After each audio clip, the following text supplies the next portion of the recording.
ప్రజాపాలన విజయోత్సవాల్లో భాగంగా నల్గొండ జిల్లా దేవరకొండకు వెళ్లారు సీఎం రేవంత్. 31 కోట్ల రూపాయల అభివృద్ధి పనులకు సీఎం శంకుస్థాపన చేశారు. అభివృద్ధి సంక్షేమాన్ని రెండు కళ్లగా భావించి ముందుకు వెళ్తున్నామన్నారు.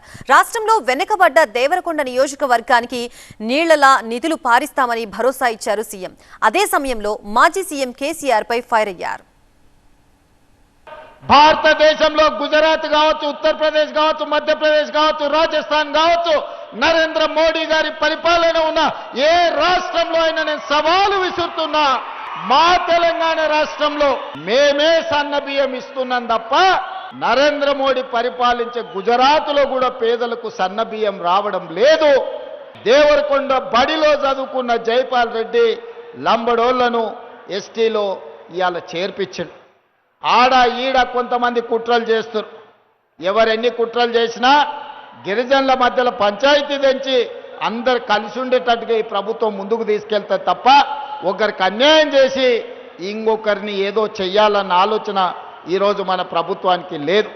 నిన్న సర్పంచులతో కూర్చున్నాడు, మనకు మంచి రోజులు వస్తాయని. 2 సర్పంచులను పిలుచుకున్నాడు, 4 వార్డు మెంబర్లను పిలుచుకున్నాడు. ఎట్లుండే ఒకప్పుడు ఎంపీలు మంత్రులు మహమూద్ అలీ పోతే, ఈటల రాజేందర్ పోతే మంత్రులను కూడా గేట్ కాడు ఉన్న హోంగార్డులు మెడల మీద కొట్టి బయటికి పంపించారు. మంత్రులు పోతే కూడా కలిసేటోడు కాదు కేసీఆర్.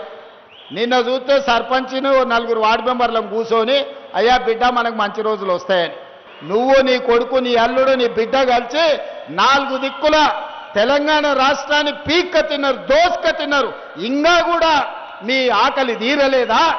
4 కోట్ల తెలంగాణ ప్రజల్ని మీరు 4 కలిసి పీక్క తిని ఈరోజు తెలంగాణను అప్పుల పాలు చేసి 8 లక్షల కోట్ల రూపాయల అప్పుల పాలు చేసినా ఇంకా మీ ఆశ సావలేదు, మీ ఆకలి తీరలేదంటే ఇక దేవుడు ఒక్కడే మీ శిక్షించేటోడు. అసెంబ్లీ ఎన్నికలప్పుడు నీ అధికారం పోగొట్టారు, పార్లమెంటు ఎన్నికలప్పుడు నీకు గుండు సున్నా ఇచ్చారు, ఎమ్మెల్సీ ఎన్నికలప్పుడు నీకు నిలబడడానికి అభ్యర్థి దొరకలే. మన జూబ్లీహిల్స్ లో రెఫరెండం అంటే బోడబండ కాడ బండకేసి బాది బొంద పెట్టిరు. మాకెవ్వడు అక్కర్లేదు, మా కాంగ్రెస్ పార్టీ కార్యకర్తలు మా దిక్కుంటే నీ పక్కనే నీ కొడుకుంటే చాలు నీ పార్టీని బొంద పెట్టనీకే. నీకెవ్వడు అక్కర్లేదు, నీ కొడుకే గుదిబండ, ఆ బండ ఉన్నంతసేపు నీ పార్టీని బొంద పెడతారు. ఇక మంచి రోజులు ఎట్లకెళ్ళి వస్తాయి కేసీఆర్? పగబట్టి పట్టుబట్టి ఎస్ఎల్బీసీని పడావు పెట్టి 3,40,000 ఎకరాల భూమికి తాగునీరు సాగునీరు అందించే ఎస్ఎల్బీసీని నల్లగొండ ప్రజల మీద కక్ష గట్టి పడావు పెట్టిండు. ఇవాళ మళ్ళీ మనం వచ్చినాకనే ఆ పనులు ప్రారంభించినాం.